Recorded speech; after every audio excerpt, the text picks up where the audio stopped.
evening, goeienaand, molweni. Goeienaand meneer, hoe gaan dit? Ek kan nie kla nie. How are you, Mzez? I'm good, man. Thanks. How are you? No, I'm well, man. But I was just, I Yeah, wanted to complain about the time just Carla, huh? yeah. Yeah, Ladies, it's family time, ne? yeah, but it's fine. I will write an email to complain appropriately.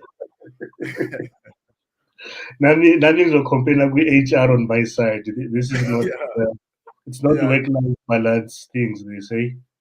yeah. Yeah. Otherwise, how Mm. are you? I've got my drink here, so I don't know about you. I'm just having soup in a cup. Yeah, now I'm having some water here. Oh, okay. Yeah.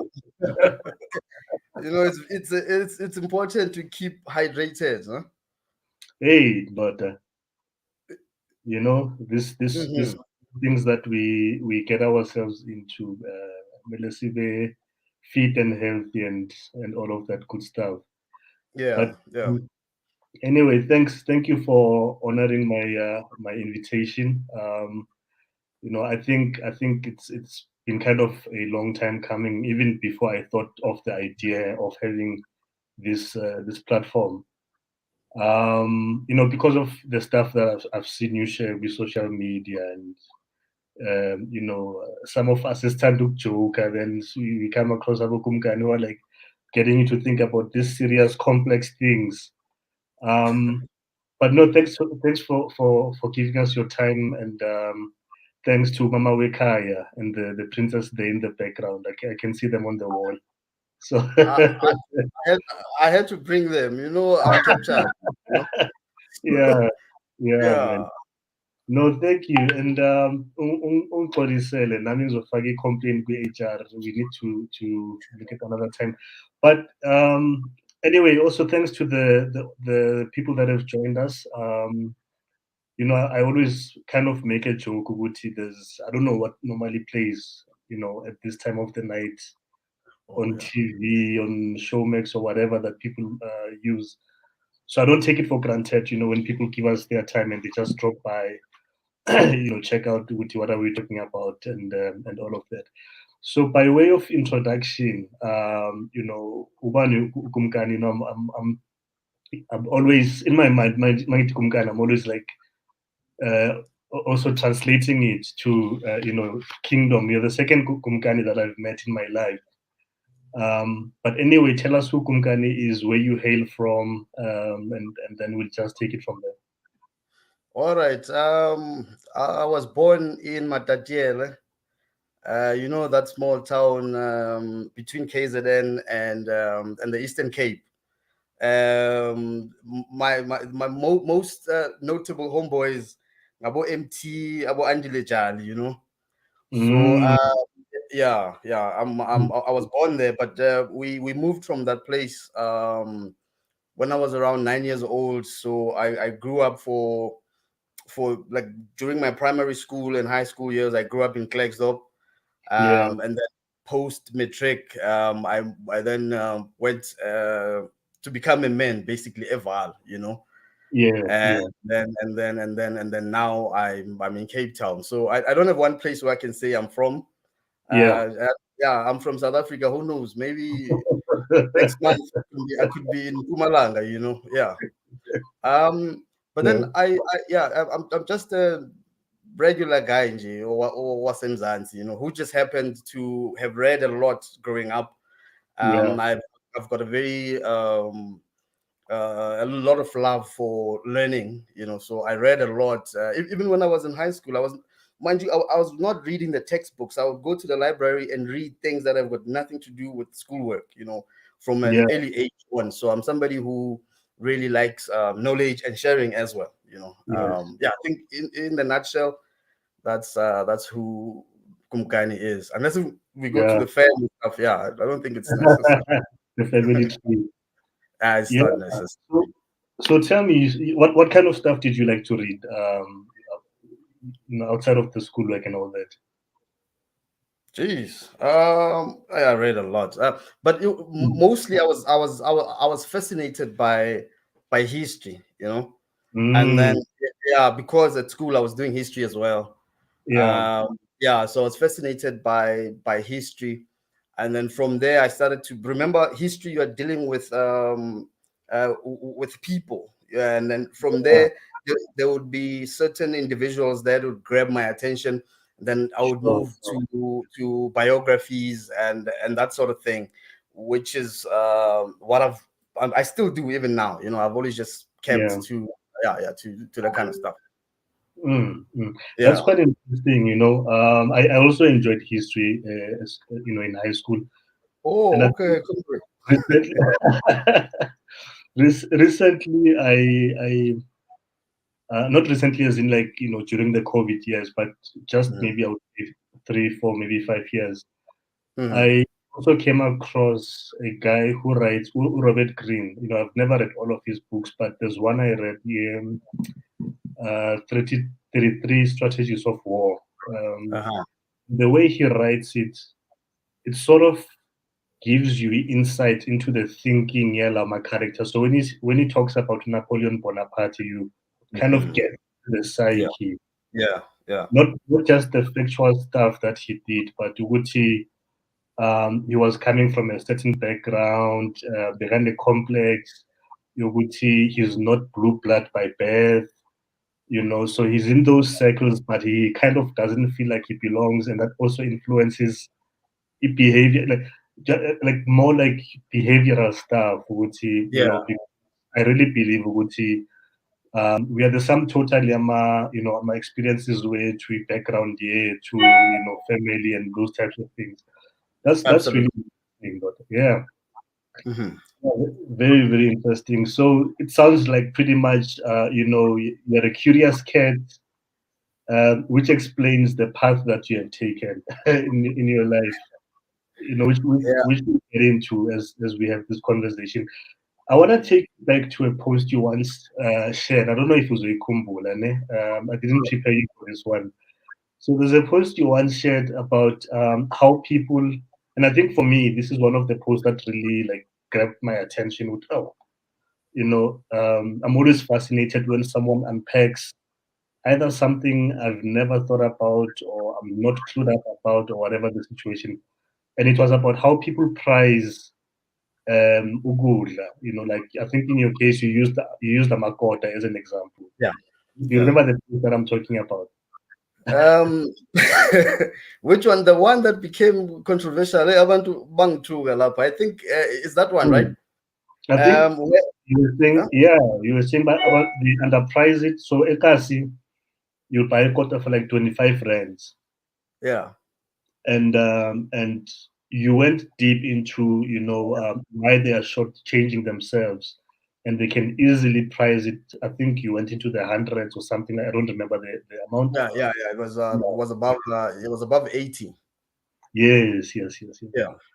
So it made me curious. So in terms of I don't know how to frame the question, but I suppose I'm trying to get into your mind.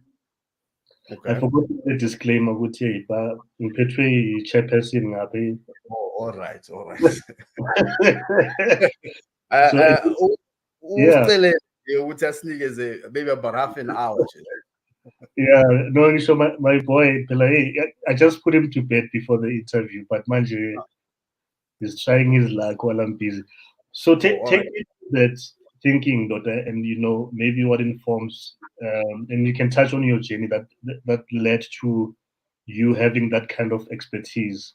Yeah. Well, interestingly, I had a friend, have a friend who sells chili Yeah. in a jar. I think like a nice small anyana bottle. The guy priced at 50 rands, and then one time she was like, "No, I'm gonna increase it to 70 rands." And my question to her was that what informs your pricing? Yeah. Is it guessworking and how I feel today or whatever? But I understand that there's magic to the formula, which maybe you can hit us ngamakaba and that kind of stuff. Then we can get Oh, go all deeper. right. Yeah, without spending too much time on that, right? Look, I spent quite some time in the restaurant space. I've been involved in that space for quite some time as well. You know? Yeah. Now, what I learned, okay, with everything that I do, I firstly begin by doing a lot of research. I go Mm. through reading different materials, anything I can lay my hands on. Mm. Through the research, and one thing that I think my experience in business in general has equipped me with is my ability to build systems in my head first, and Yeah. then run those systems practically. Let's say if we wanted to build a factory, I can build the whole factory and build all the elements within that factory and have it run in my mind. It can run for 3-4 months consistently. Mm. I'm doing the same thing. By the Mm. time it goes into practice, I've already all the things, most of the things that would have failed early on, have already failed and been fixed. All of that in my Oh, mind now. One thing that I picked up in the restaurant space, as far as about the small guys in the cast, I picked on Ikota specifically on that post because it's the most common. Every time somebody wants to open Ndawo Yokuda, they jump to Ikota. yeah.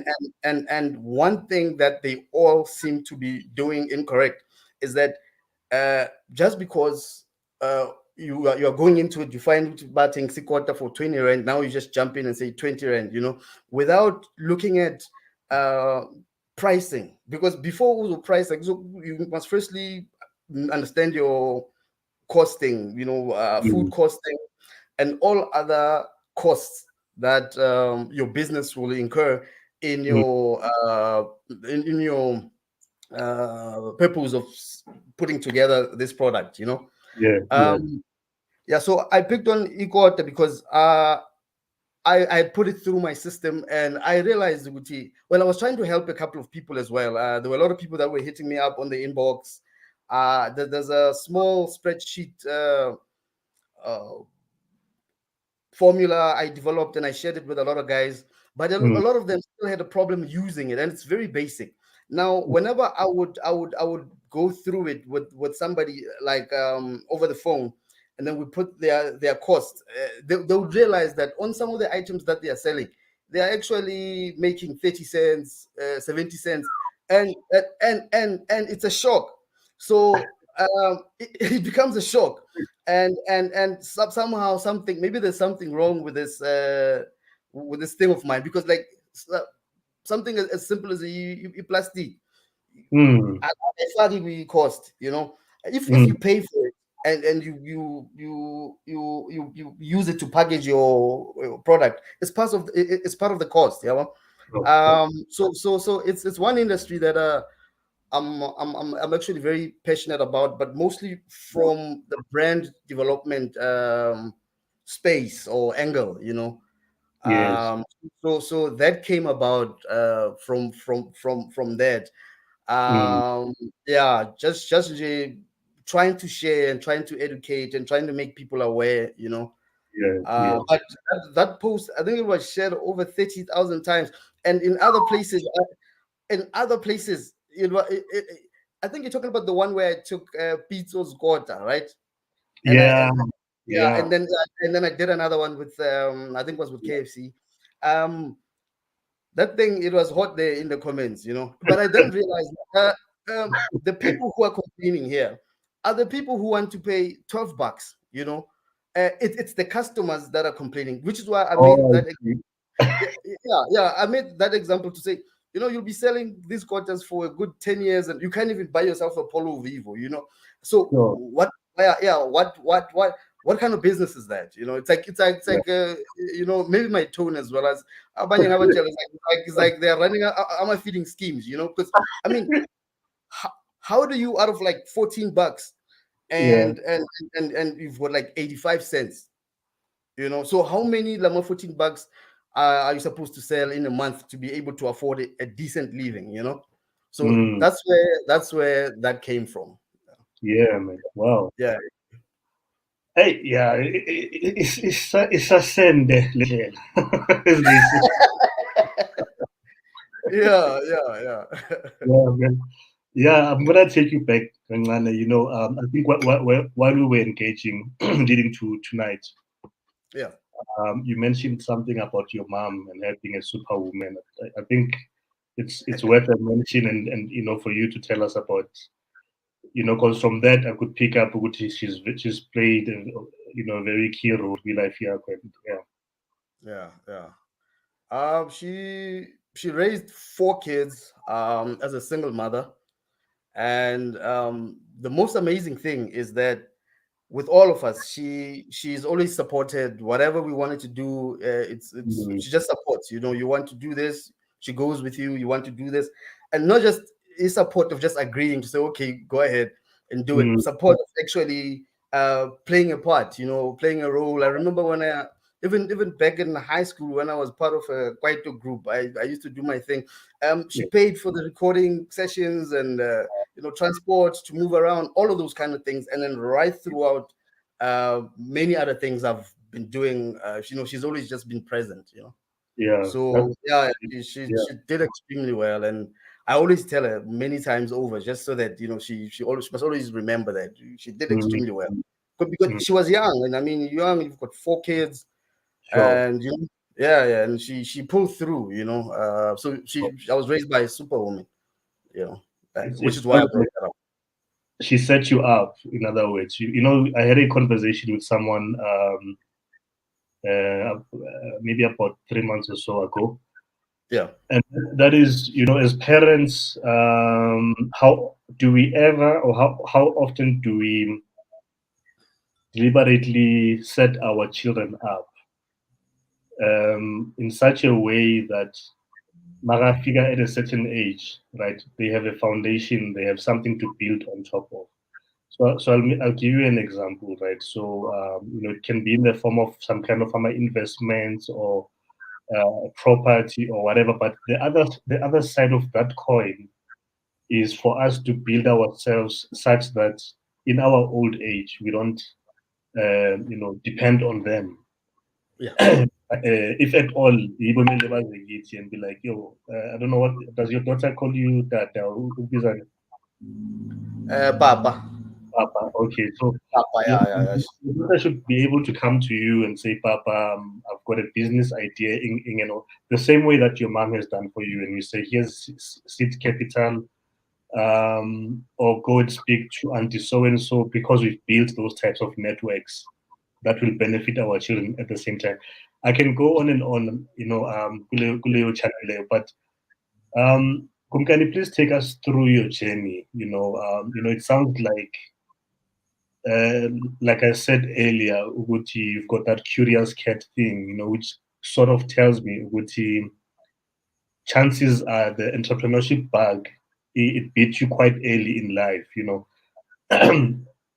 While taking us through your journey, maybe give us an idea also in terms of what do you think played a role in your life. Uguti, this is the journey, the path. I mean, that you take in life, as opposed to, and there's nothing wrong with that. Having a safe, because I say a safe job these days, but an 8 to 5 standard, predictable, etc. Yeah. How should we do it? Should we break it into segments, or can I just go on? Or which part do you want me to? Because it can be very long if I have to make the whole presentation. The Yeah. floor is yours. The floor is yours. Yeah, All right. So towards the angle of my journey into entrepreneurship, right? yeah, Oh, okay. All right.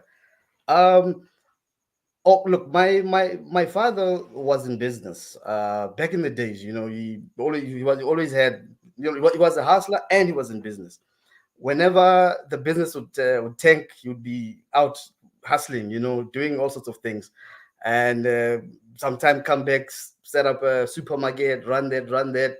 But he had habits that would always destroy whatever he builds, and then Hey, he'd go, yeah, and then he'd go hustle again.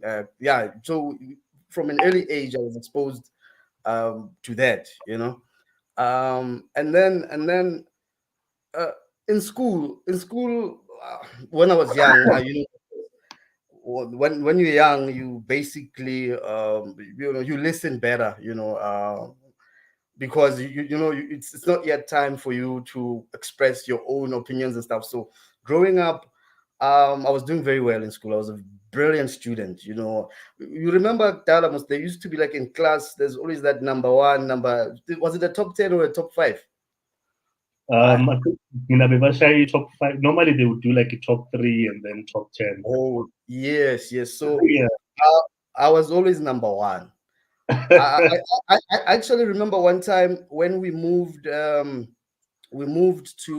Klaksdorp. I think it was standard 2, and we arrived in April. June, June, I was number 2. It was obvious go December who's number 1. So I've always yeah. Now,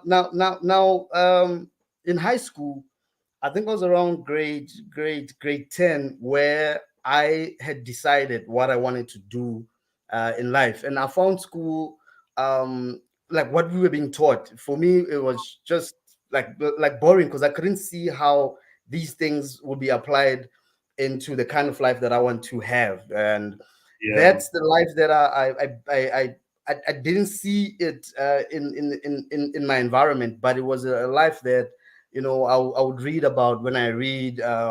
You'd see such things on TV. I was heavily influenced by hip hop. So, you go through the source mag there, you see how people are living in other parts of the world, So from that exposure, it made me want a different life for myself. So I started in high school, actually. I used to take pictures in high school. I think I forgot to tell you that part. I used to take pictures, lasers at 5 rand with those film cameras. Humble petty camera started.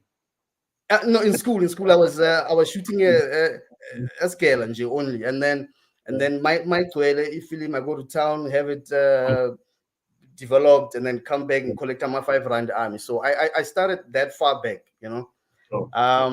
Yeah. But what I wanted to do back then, I wanted to go into the music business. I wanted to start a record label, basically, because I was always involved with music and stuff back then. And then comes matric.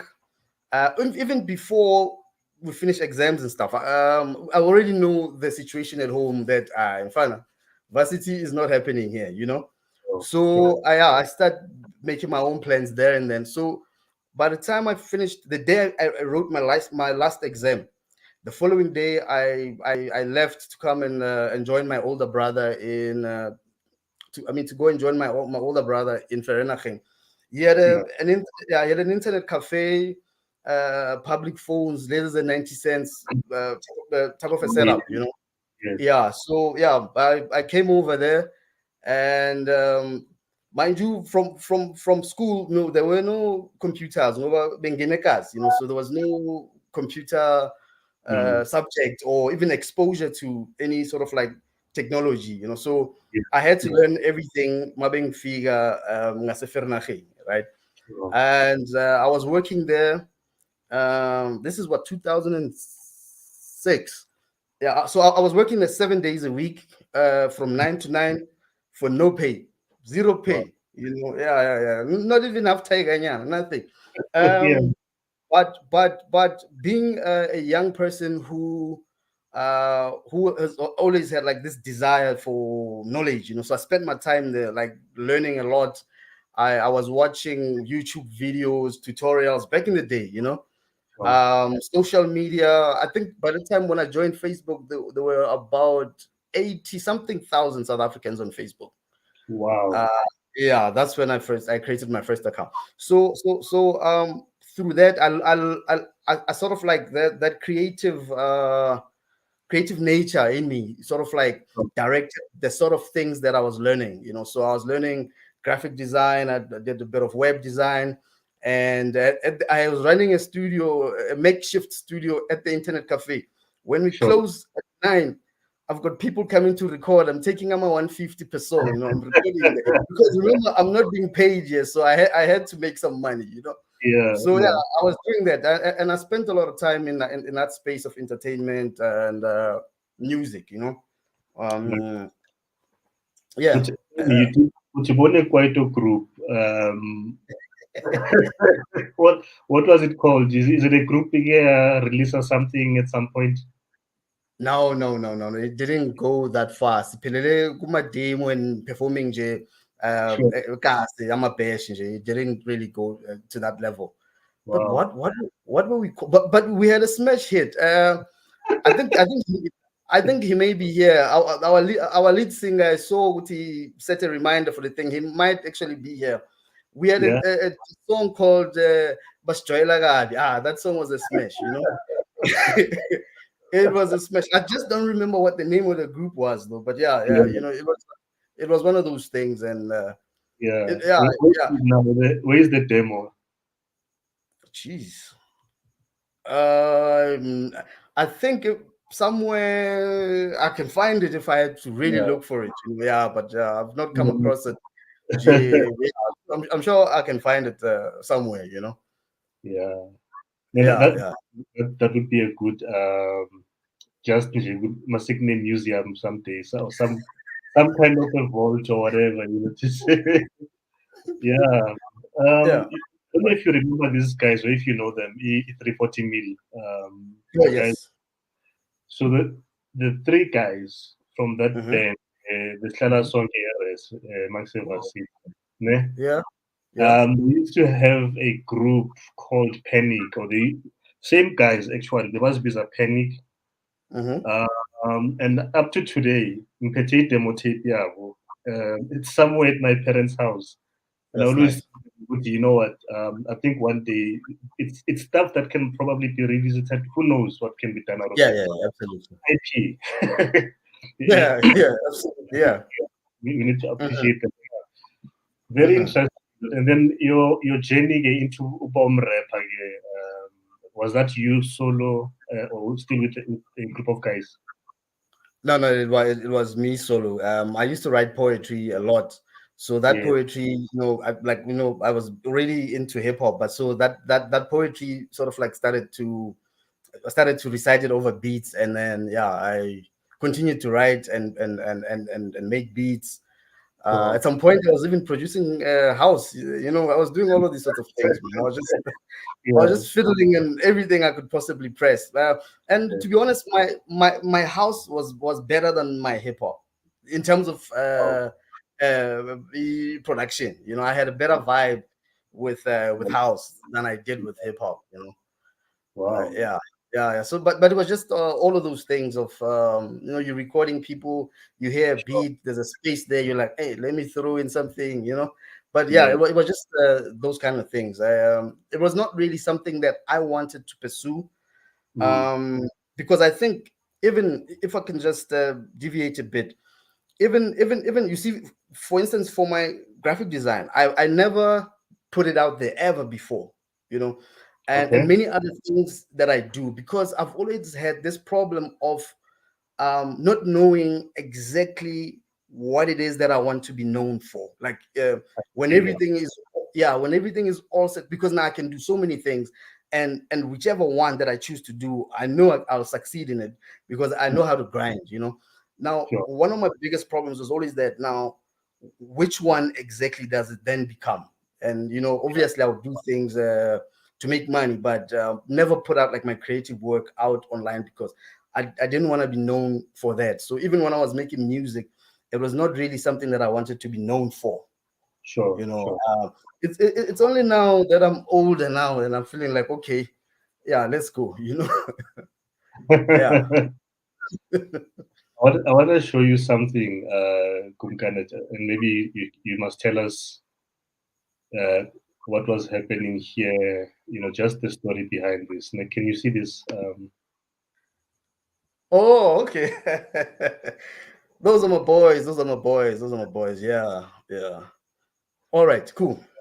Yeah, man. This, So this yeah, yeah. This was my third business. We were a production company, doing events. Events was what we specialized in. sure. Multicam events, doing video, doing stills, And obviously, there was always that element of branding, which I had carried it over from a previous business that had failed like a year before, So I'd always had clientele from there. So it was one of those services that you still serve, but we're essentially a production company. So that business is the main business that I think I enjoyed the most success. I enjoyed, and in a very short space of time, because we ran 2017, 18, 19, things happen. But for that 2 years, because we hit the ground running, because there was a reputation, there were already clients from the previous business. But even though previously we were not really focused on production, but we still did some projects here and there. So in this one, I had then invested in equipment. So we had gear, and we had a team, a very strong team. We did a lot of gigs, private and public. We worked a lot with the government. We're doing a lot of events, man. We do multicam, sometimes set up like 12 cameras, and then and all live streaming. We were also doing live streaming. So that business at its height, I think with it was 12 or 13 permanent staff members. Wow. Because what you see in that picture is the production crew, and there's one guy missing, the guy that actually took the picture. He always complains to me, say, I should have been in that picture. And then in the office, I had a couple of people as well, admin, staff, HR, finance, all of those kind of things. So that's the business that I actually enjoyed success in. Ngike ngabona ama-meter, Now, long ago, so just tell us about that. You said this was the third business, ne? Yes. Yeah. So, so because I was asking you to take us through your journey. No, it's good. We'll take a few steps back. Good number 1, 2. But I think what I would like, for people to also take away, is obviously the highs and the lows that you've been through. How you picked yourself up from the lows and that kind of stuff, because sometimes it's easy to fall with trap when we see or perceive someone who was successful. It's almost like that's how they woke up that day. Past process or whatever.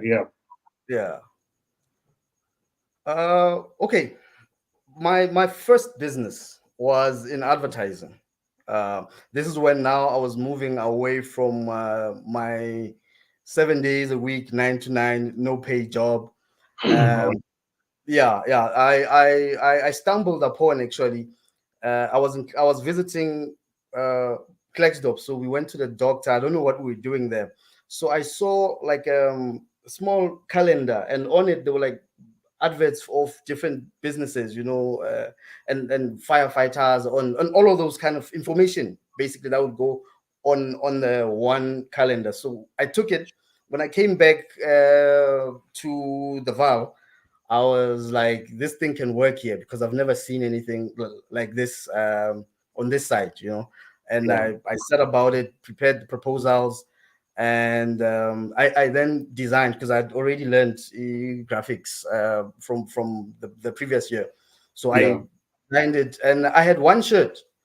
In fact, my shirt, I don't think it was even my shirt. I think I'd taken it somewhere. I don't know, maybe from my younger brother, or it was from my younger brother's matric thing, So it was a pink shirt. So he just wore it once. He said he'd never wear it again. I was like, man, this is cool. It's pink, bro. Pink is in fashion. So I then set about doing door-to-door selling, and my closing rate was very bad at the time. For every 100 businesses I would probably get like 9 to 10 customers. Now you understand, that's 90 people saying no. Others say no as you're walking through the door, holding the thing with the tie there, before you even explain, like, no. So you go outside, you put a smile on your face again, and you go next door. So I did that for a while, and I'm not really sure how long it took me to fill it up, but as time went on, I started to get momentum. Now I started to have a little bit of a flair. I knew now how to stop them from chasing me out right from the door. I knew how to get them to let me at least sit down. I sold the whole thing fully, and for me at that age, the money I made from that gig, I think I sold that thing in about, could have been 2 months or so. The money I made from that gig, it officially made me the richest person in Lean, because it was all there at one time. I think it was like 40. I think it was like 42 or 43,000. In one time, like here it is. Now I'm rich. So that was the first business. And then I went on to now add other services onto it, printing. Then that was now what then became the second business, which also grew to a point where my older brother worked in a saying Tatela Cop 2 now. He came through to come and join me in that business, and then when he came through with some capital as well, so we were able to expand the business and buy a lot of machines. In fact, at the time, we were the only black-owned printing company that had the capacity to print everything in-house. So we had all the machines, and we pushed that business for many years. We ran that business very well for many years. That was a time, where the economy was not so bad, so we're doing well from private, and then we're doing state as well. It grew until 2014. Which year was it when they elected President Zuma for the first term? Was it 2013 or 14? I think it was 13, right? In fact, I'm supposed to remember it because they hit me, those guys. They injured me. Yeah, I think it was 13, right? And then they gave us a big contract, a huge contract, so big that we didn't have the capacity to fund it on our own. We were doing easily about 500,000 to like 800,000 gross a month. The contract was big, the time frame short, and then we went out to organize funds to deliver this big gig that was going to set us up now on another level. And then we finished, we delivered properly, and then the comrades never paid us. Sure. Yeah, the comrades never paid us, and then now remember, even though we are not paid, we cannot go tell the people that we took money from that. Hey, you must go ask. You must go ask Zuma. We can't tell them that. So then we ended up running. The business experienced a lot of strain because whatever was coming in, it was always going out, coming in, going out. I think we managed to keep it going for a good 2 years, because 2014, 15, 16, for a good 2 years, fighting through, but we managed to pay off debts. At some point, we ended up having to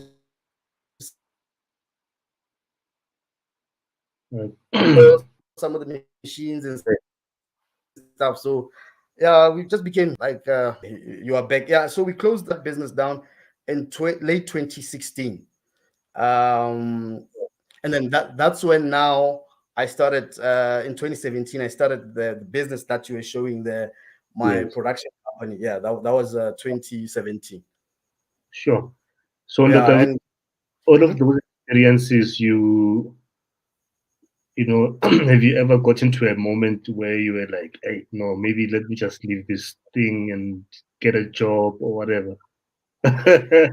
Like, no, and for two reasons. One, I am not employable. I'm one person that probably I could be brought in to consult, or that type of thing, where I still have like my independence. I'm not employable. I've only had one job, and and I was fired after 3 weeks. Sure. Yeah, in fact, I was not fired. I was suspended. So there was a hearing I was supposed to come back to. And then by that time, when they called me, I was already on the streets selling now my other business. They say, hey, it's time for the hearing. I'm like, no, I've got my own business now. Yeah. And I think that experience made it clear to me that I just don't fit within that space, because what I got fired for, or rather suspended for, but I think they were going to fire me because I was going to do it again anyway. It was this thing where I could finish my job, everything for the day before lunchtime. But then again, after lunch, I must come sit here now and just sit waiting for 5. At first I could do it because like internet and everything, but after a while I'm like, no, I just can't sit here. So I would leave. They would warn me the next day, and then I would leave. They would warn me, and then I would leave. Then they suspended me, and then I went back into hustling. So with the struggles, look, one thing is once you, it's almost like marriage. I take business like that. And for me, I'm one person who commits. I don't have commitment issues. I commit, I go in, and once I've decided and I've chosen something, I'm in it. Yeah, even if I lose a leg, I'll still be finding a way to keep going. So with the struggles, I've never ever thought of giving up. I remember I was telling one friend of mine, he was saying, oh yeah, he put it this way, have you ever thought of about throwing in the towel? I was like, man, I didn't even have a towel to throw. You understand? So I couldn't quit. I couldn't quit because we were talking about the time when the one that you showed a picture for my previous business, when it sank very bad there, because when you fall from a small, like 2 steps ladder, you fall nje kancane, you get up, it dust, it's nothing. But now when you fall, so you figure kulama steps la phezulu, when you're about to now get on top of the roof and you fall from there, it hurts the most. Yeah, when it really does, it hurts the most. So he was asking me, saying that because you've got skills, obviously people know people. If you wanted to get a gig, you could get a gig. So I told him that I didn't have a towel to throw in, so I had to get back in the ring. Yeah. Oh. Yeah, that's quite resilient there. Eh? Yeah. Inkani. It's very important in entrepreneurship. Inkani, yeah. It's I think out of all the other skills, more Inkani. That's the one that everything else can be built on, because every time you fail, Inkani is what will keep you going. Others would say persistence and perseverance, but those are romantic terms. Inkani for me is really what just keeps me going. Yeah. So tell me, I mean, like, surely, and you've been at this for a long time, yeah, 16 years. Sure, that's a long time. Yeah, it is. You've done your 10,000 hours plus. Yeah. People, so you're way above, expert levels.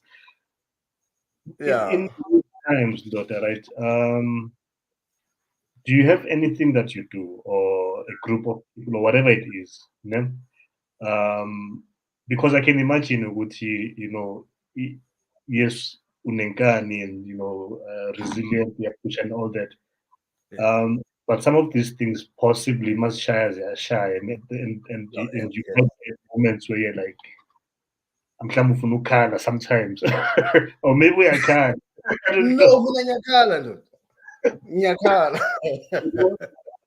how do you deal with that? And I'm just trying to also, for someone that's watching OT, there's something I noticed, and that really made me to become a little bit more self-aware. Some years ago, there's a lady who DM'd me.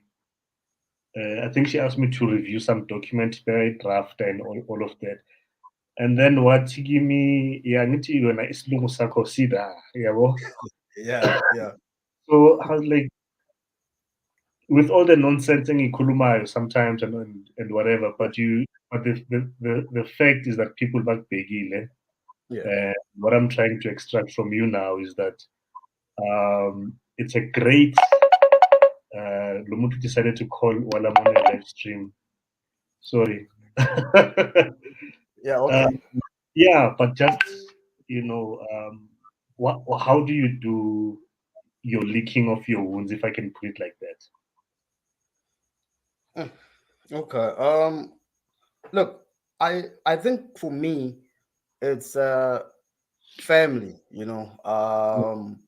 Yeah, I've got a very strong support structure, uh immediate and outside of that, you know. Family. So whenever and again, why that works for me is that even during times when the sun is shining, I'm still spending time with family, you know. Mm, Yeah, it's always the place that I run to, whether I'm smiling or I'm crying, I'm still going to the same place.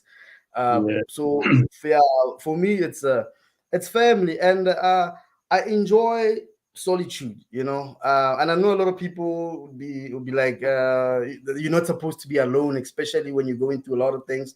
But for me, I enjoy solitude. I enjoy to spend just sit on my own, and you know, I like to go out outdoors, spend time in nature, and you know, that's how mm, I sort of like adjust. And while I'm there, I talk to myself. That's one other thing that I do. I motivate myself. I come back feeling better after that, you know. And I talk out loud. That's why I walk. When I walk in places where I know that there's no one around you, because they'll be like, ah, this one now he's lost it. So yeah, yeah, yeah, yeah, that's that. Those are some of the things that I do. But ukhala nakhona, it's very important, yeah, especially during the time immediately after the fall.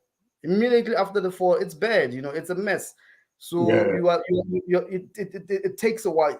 You have to allow yourself to go through those stages as of dealer with that trauma. You know, I mean, yeah, if you, yeah, losing stuff that you had worked so hard for, it's yeah, a traumatic experience. So you have to allow yourself to go through all of those stages, so that yeah, but and then you accept, and then you start to think of another way. As long as you're excited at the possibility of tomorrow, you know. So you must always keep that excitement, because remember, um, for somebody who built something that was not born or inherited, you know, you can do it again because you've done it before, you know. mm, So yeah, there's always that thing which also plays a role, but you don't see it immediately as you fall. You think it's all finished. You must first, yeah, spend a lot of time with yourself and get yourself talk to yourself, man. You know, so I talk to myself to be okay, you know. that's powerful. I must try that, Lord. I guess because maybe, you know, now that I think about it, it's like therapy, but without the therapist there. You know, there's no one listening. Yeah, you Yes, know. yes, Yeah, yes. yeah, It's really powerful. I think last year I came across a principle, something which I'm still to consistently apply. But when I came across it, I was like, this is a refreshing and I think a powerful method. So you know how we get taught to do a self affirmation statements, ne? yes, Whether you look at yourself in the mirror and you tell yourself how great and good yeah, looking and talented, all those nice things. yeah, But yeah. people by these are lofty questions. Ask yourself lofty questions, right?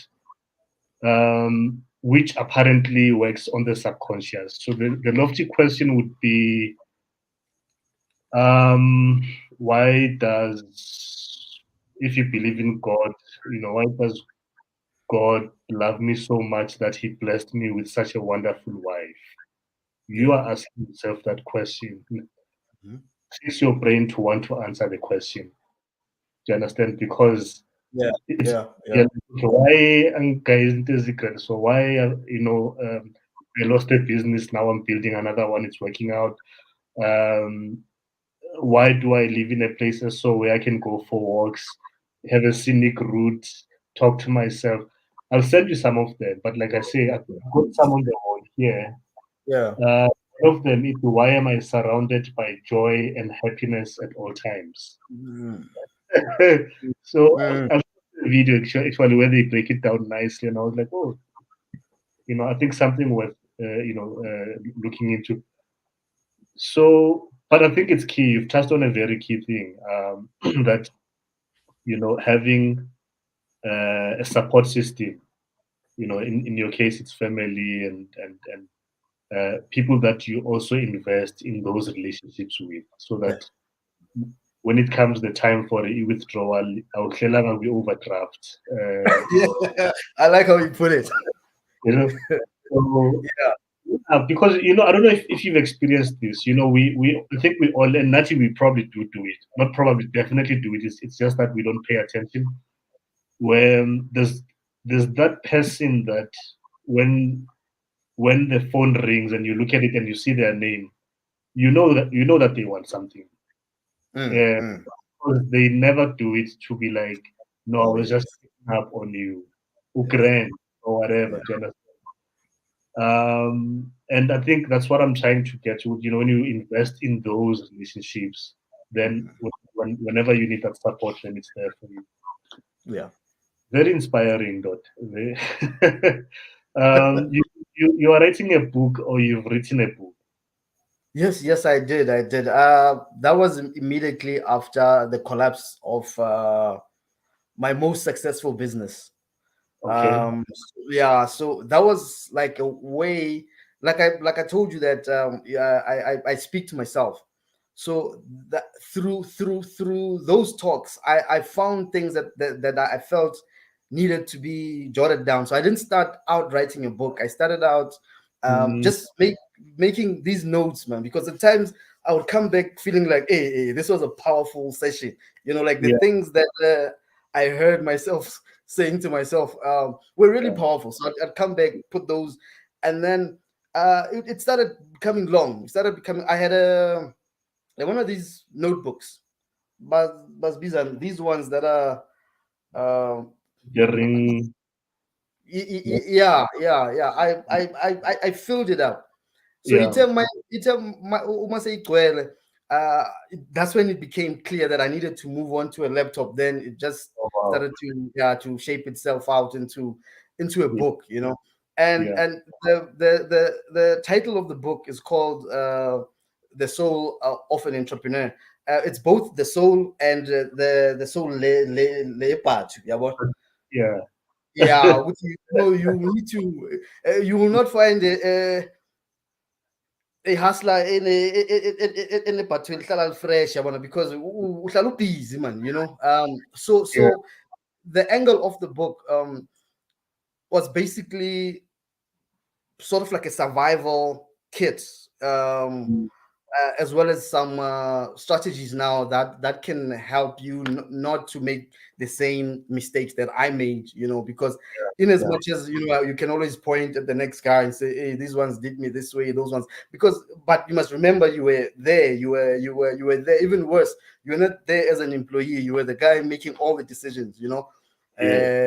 yeah, where you were moving envelopes, you were the one going to the bank, withdrawing the cash, putting it in an envelope and taking it somewhere, you understand? So you can't now, when everything has gone, has collapsed, and you don't see the active role that you played in that. Yeah. So Yeah. in the book, I share, basically it's for somebody uh, who's coming up, Yeah. and they can avoid making certain mistakes, Yeah. and when things happen and they fall, they can find a survival sort of like guide, that I Mm, found that it worked for me. So I felt it was very important, like that I like sharing. So I felt like yeah. if it can help somebody else, because I didn't have that, and so my situation pushed me to develop that. So I felt it was something important for me to share. but the book is not yet out because I'm busy writing the last chapter of it, like with my life now. Yeah.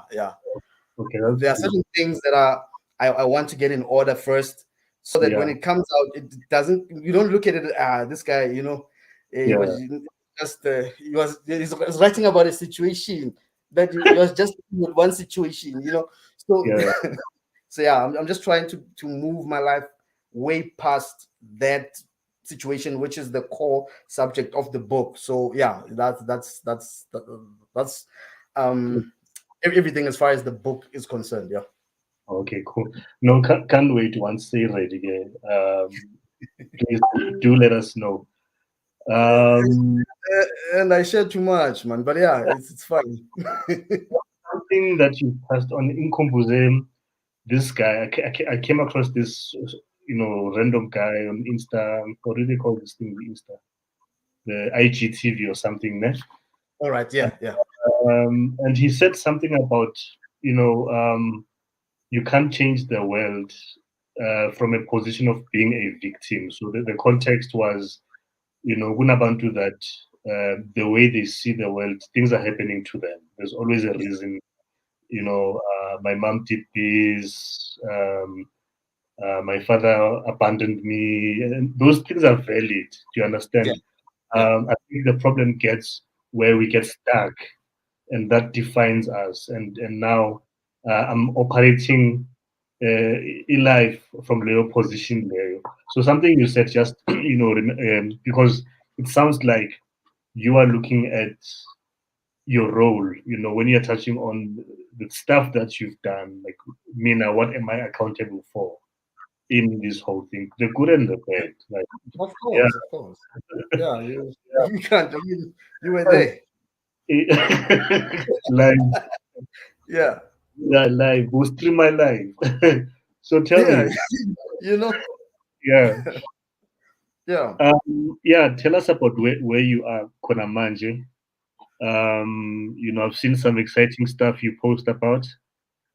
I think I would like for you to take us through that journey. It seems like it's I don't want to say culmination because I don't believe that this is where you're ending also, right? So it's more Yeah. Of like course. Yeah. collective experience, from all the businesses that you've been through or that you've run, Uh, uh, to what you're currently building and working towards. mhm. Um. All right. How do I just want a better way to get to it. But it's fine. Now, currently, I'm building an advertising agency type of a joint. I've worked a lot in the space, but doing the subcontract work, people who come to us for ideas, copywriting. Sometimes we design some stuff, but I'm actually a very good art director. Like if it's something that I wanted to pursue, job wise, yeah, I could be in some big agency somewhere. Mhm. Um, so it's a space that I've somehow always been in. Even when we had that printing shop, the reason why our shop was so successful, by the way, is because we were not just merely on printing, we were on design. So you come to a place, you live there with amazing things, so nobody could compete because most printing shops, they just want to print.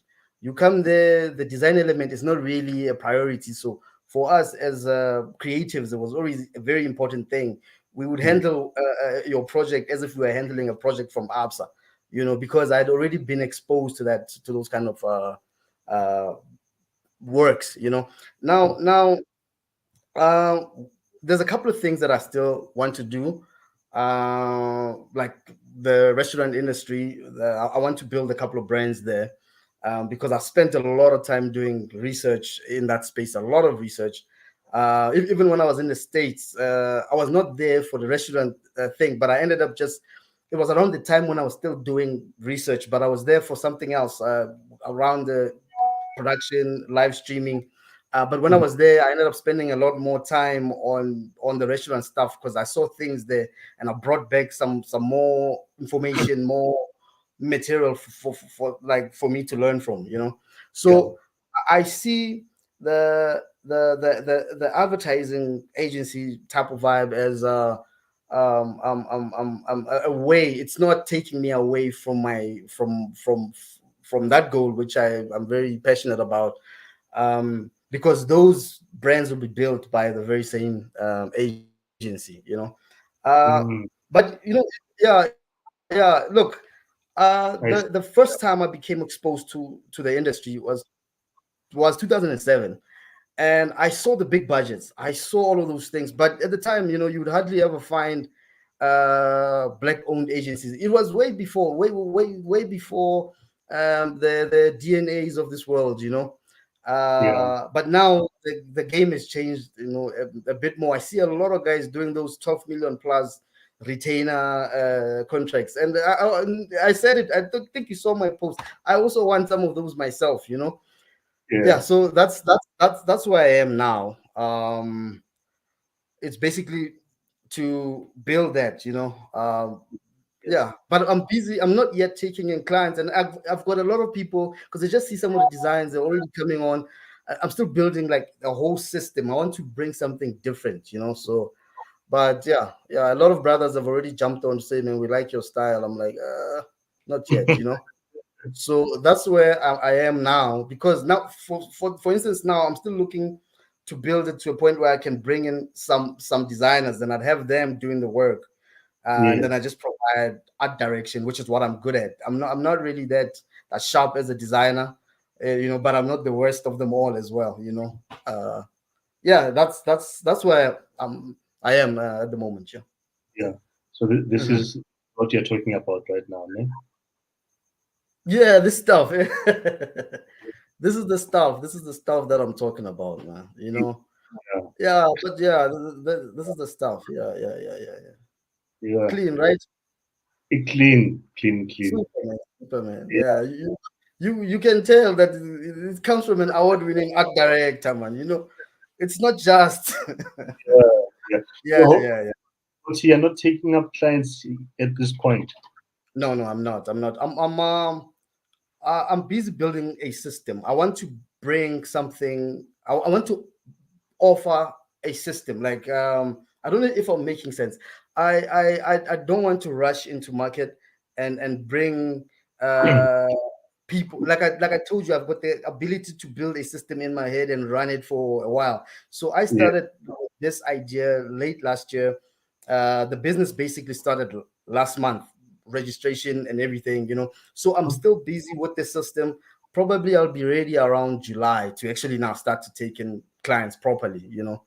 So, Yeah, because I want people to come into something that will add value yeah. from the get-go, and you see that we know what we are doing at every stage, at every level. And you cannot do that without a system. If people need to come into a streamlined thing. So I'm still busy building that system and the vibe and the style. So I still need to Yeah. get some people in as well, to come and help me build Okay. this vibe. So I've got two guys already. Yeah. Yeah. Yeah, but two guys already. I need four. Other people, I'm hitting them on the inbox. They're like, this hot man. So, but Yeah. yeah. We are not yet ready. We are not there yet. Yeah. Oh, that's good. No, I can't. I Yeah. can't. So we are looking forward to a book and Yeah. to the creative Kumkani. Yeah. Uh, are you at liberty of sharing other maybe exciting things that you are looking at that's in the pipeline, like a quite like a left quite to career maybe? One thing that I usually do Yeah. is I like to focus. There are smaller things on the side, but Yeah. I like, because you saw almost like I've rebranded myself everywhere now. It's like if you knew me then, it's like I'm a totally different person now. Even So I like, yeah, the style, or cause we like yeah, the whole thing. shortcut in babies and conji fade or whatever. Fade. Bengshang line, yeah, bon Bengshang line, but yeah, Yeah. now I feel different. So the look represents the way I feel now. Yeah.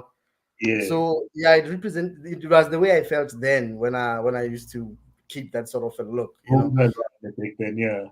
Yeah. So now I think I'd really just like to mostly just speak about this creative Kumkani project, and everything else will unfold as time comes, But for now, it's just the main thing, Yeah, sure. Yeah. That's mainly it now. Yeah, yeah. Yeah. Tell me that, and I think I was thinking, I don't know what just brought this to mind, but clearly, I mean, you're not afraid of, a challenge, starting something new and building and all that stuff, right? So earlier on, when we were talking about, so for instance, where you are now in terms of your look, no?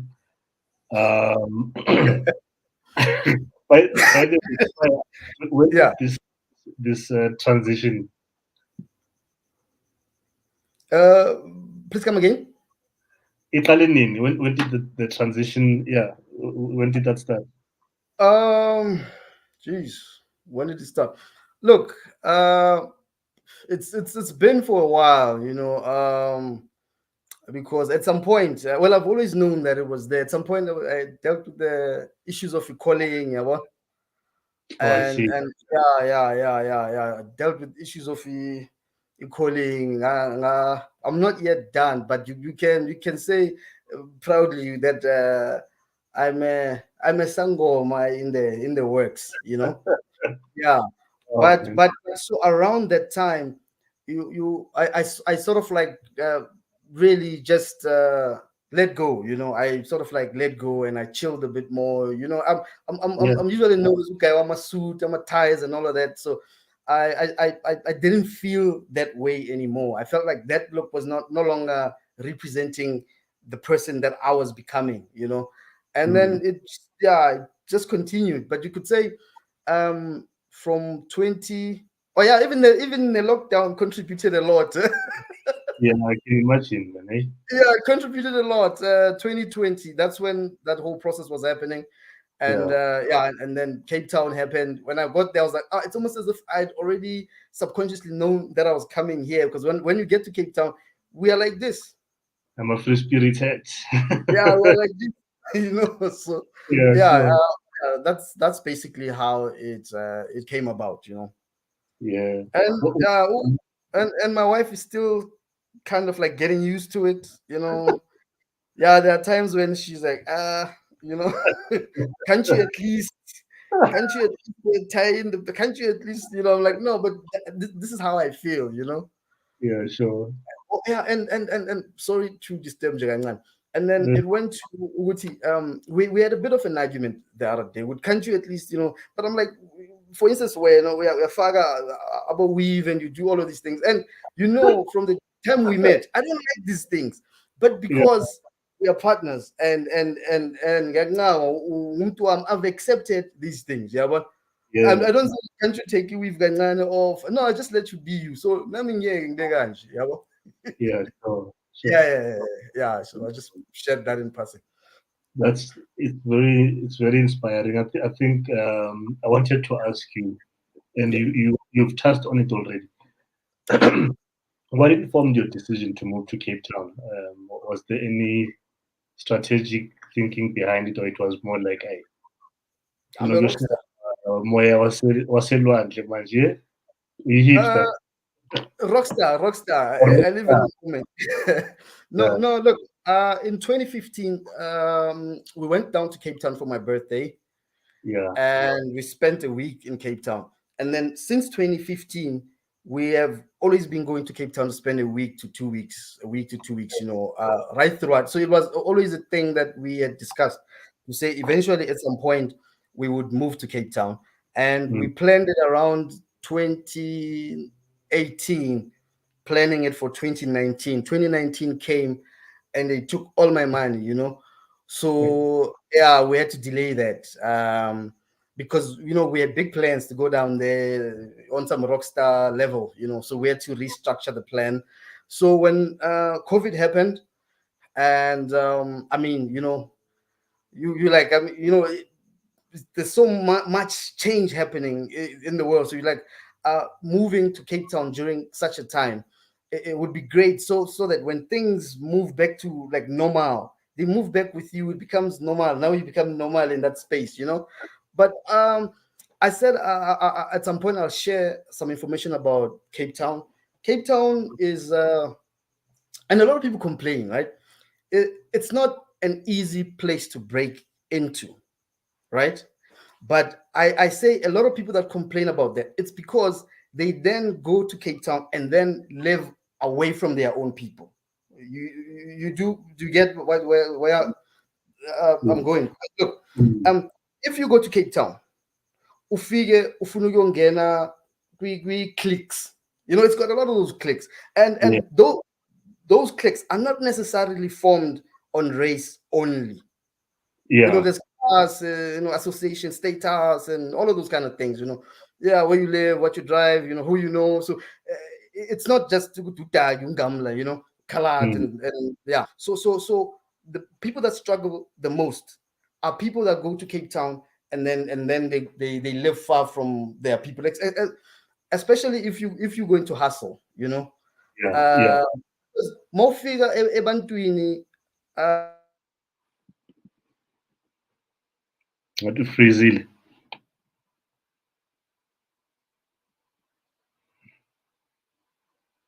Creative Kumkani.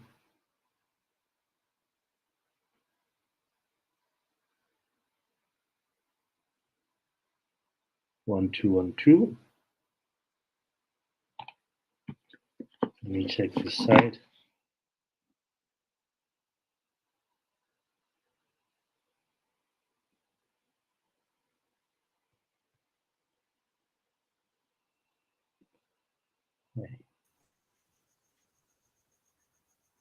Okay, I think we'll drop. Huh? Are you back now? All right. Oh yeah, I'm back. Yeah.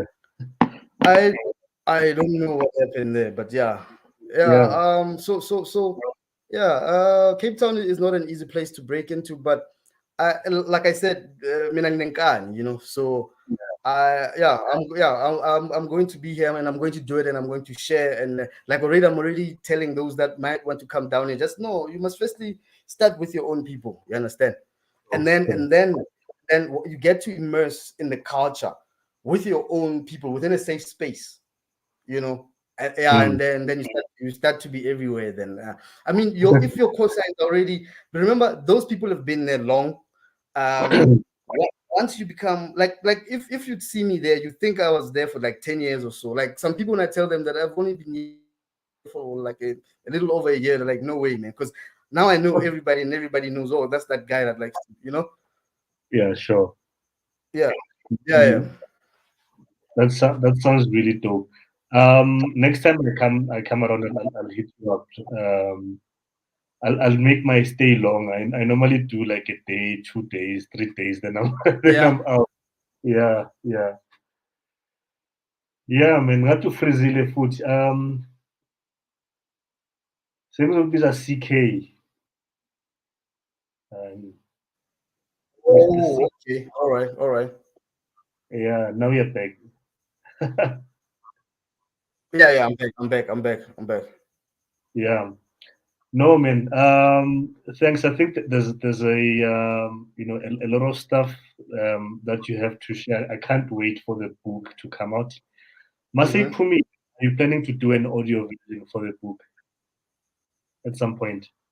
I've not made plans that far out, but I think plans regarding the book, I'll start to make them around the time when I'm ready to finish it and package it. Then that's when I'll have a strategy, and the plan around how the book is going to come out, and where, and all of those kind of things. I don't have anything solid yet because I've not finished it. Yeah. Okay. Yeah. Cool, man. Cool. Thanks for your time. I think I've made monopoly. No, wait. I was waiting for that one question. I've been waiting for it, and it's not coming. before I leave. So I'm going to bring it up myself. That question always would say, okay, what would you say to somebody who wants to go into entrepreneurship? I want that question. I know it's a very basic question, but I want it myself. I deserve it. I'll give you a number two. I'll say if there are three top things that you would advise to someone, Osekaya, right now, they're looking at you, they're listening to your story. I think, let me know if you can hear me. Not to so freezing food. All right, I think we are back now. Okay. Yeah, so. Can you hear me? But your picture is freezing. Okay, that's cool. Yeah. Okay, yeah. Okay, all right. Yeah. So anyway, I won't limit you to a number. I'm just messing with you. But someone is watching you, listening to you, serial entrepreneur, entrepreneur. Okay? What is your advice to them? They want to walk the same path. They are as ungovernable as you are, so they're not going to get a job, and bamamela umthetho and all that stuff. What word of advice, encouragement, maybe discouragement? I don't know. Do you have for them? Discouragement. It's almost as if you knew. I would say, abangakaqali, don't do it. And those who are already in it, but in the early stages, they should hold on tight because of a rough, And I think I'll come from this angle because we always look at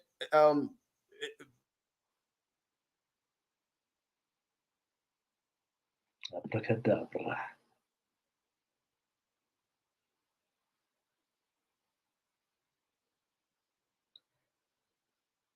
Network yaseCape Town iyahlupha today.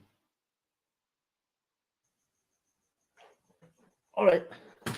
Are you back?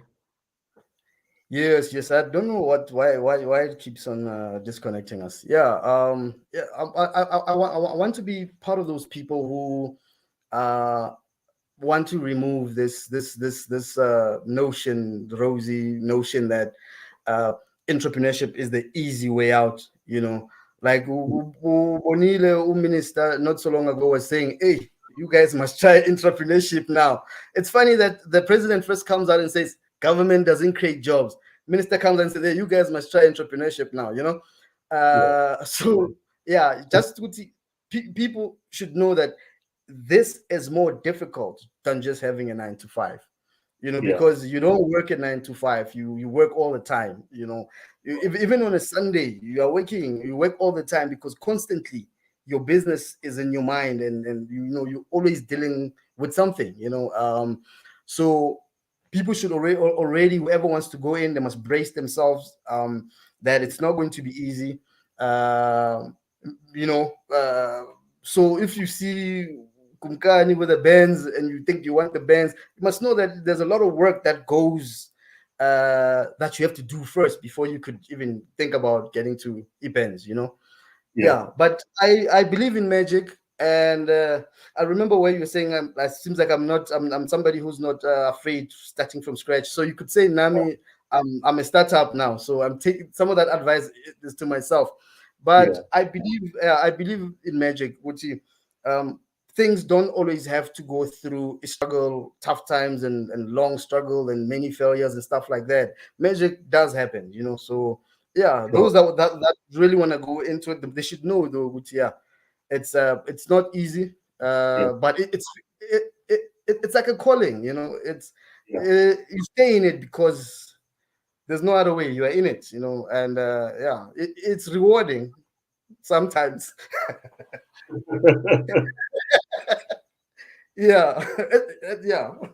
At some point, you do get to that point where you are proud of the decision that you took. You realize that I wouldn't have it any other way. Like if I were to start over, I would. For me, the only thing I would change if I were to start over, I would in my third business. I wouldn't push Ama Brown envelopes. That one was the main thing that one I wouldn't have done. I wouldn't do if I were to start over. I shouldn't have done that. Yeah. Besides that, everything else has just been a joyride. Yeah. Yeah, but a joyride with a lot of bruises. Well, I suppose just becoming obsessed with the process. You mentioned Wuti. You start by creating systems. But besides that, there's the process to that you have learned. Hence, you've had multiple businesses, and you are still going to be having a lot more because ufunde how to ride a bicycle basically one time, and that skill now you're transferring it to the next experience, the know-how basically. Yeah, that's the way of putting it. Is what you carry on from this one business or opportunity to the next level and so forth. Yeah. It's really dope, dude. I think if there's a way, I don't. So yeah, when I saw Mzuzukile, there's a guy called Reginald Lewis. I don't know if you've heard of him. Passed away. I think many years, about 2099. Okay. How I came to know of this guy, there's a song Ghana's where he mentions a Reginald Lewis. Then he calls him like African American billionaire before Oprah was a billionaire. Oh, Or I what. think I know the song. Yeah. He drops the guy. Then that got me to do some research on the guy, only to find out that the guy was a lawyer. Yeah. Yeah. His background was law, but because he used to do deals as a lawyer for clients, so Yeah. you are buying a company, so I'm managing and acquisitions, Yes. uh, because they're quite complex. It's not just the contracts you sign, you transfer money. There's the due diligence process Yes. that leads to that last point Yes. where it gets signed. And through that, he learned how to do it. Like he, during a weekend at home, he would read about, financials, business magazines, and all, just to see which companies are what he would consider hot buys for himself, Oh, yes. Yeah. right? Oh. He set up a business called TLC, which was the Lewis company. Uh, he Azange build a business where he creates a product or invents something or whatever. First time from the get go, because already he had the experience, how to raise funding, get investors on board, approach the business we target here again, all that. This two out company, 5 years VI flipper, on to the next one, the next Yeah. one. And I think when I read about the guy, you know what killed him was a tumor, brain tumor. Oh. And like, if there's a way of touching on the moon to like not the physical brain, but like Yeah. and find a way to preserve it. And I think this is one of those ways where we have these conversations. Oh, yeah. You are in a way documenting your story and your Yeah. experience and all that. This will live somewhere where hopefully someone picks it up, finds whatever works for them. Actually, another, what you call some other content that will also do the same and add the same value for them. Let me show you. This guy wrote a book. Let me just find it. Okay. All right. Oh, yeah.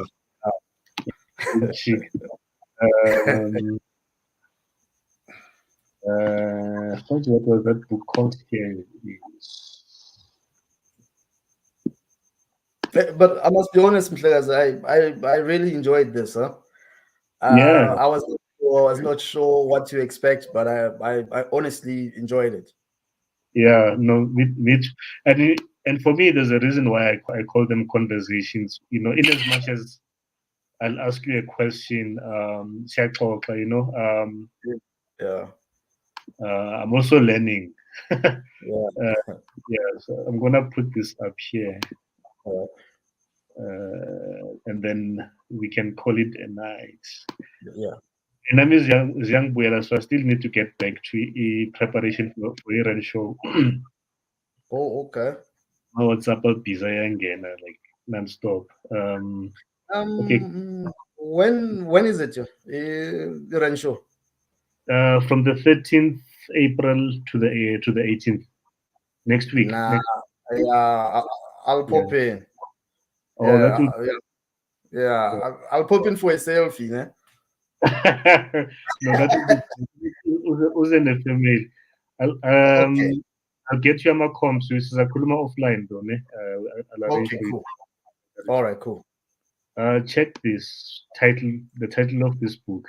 This is the guy. Oh, okay, yeah. Oh, all right, all right, all right, all right. It seems like it would be a great read, eh? It is. It is. So Yeah, no, I'll check it out. why that title is because apparently when he was a little boy, Mm-hmm. uh, he used to go to golf clubs because his uncle worked there. Okay. Or umkhulu wakhe. So he got exposed to that lifestyle, and then while having a conversation with umkhulu wakhe, he asked this question to his grandfather: would the Mm-hmm. white guys have all the fun as a young Yeah. boy? So Mm. anyway, it was a great chat, and that we'll connect offline. All right, Um, all right. Absolutely pleasure. yeah, All right. Thank you very much for the invite, and yeah, I had fun. It was a very good engagement. I think now I'll be more open to such because usually I don't. yeah. So yeah, thank you. we'll, we'll do more then All right, I'll see you next week then. Huh? next week. All right, show me. All right, cool. Thank you. Evening sharp. Sure.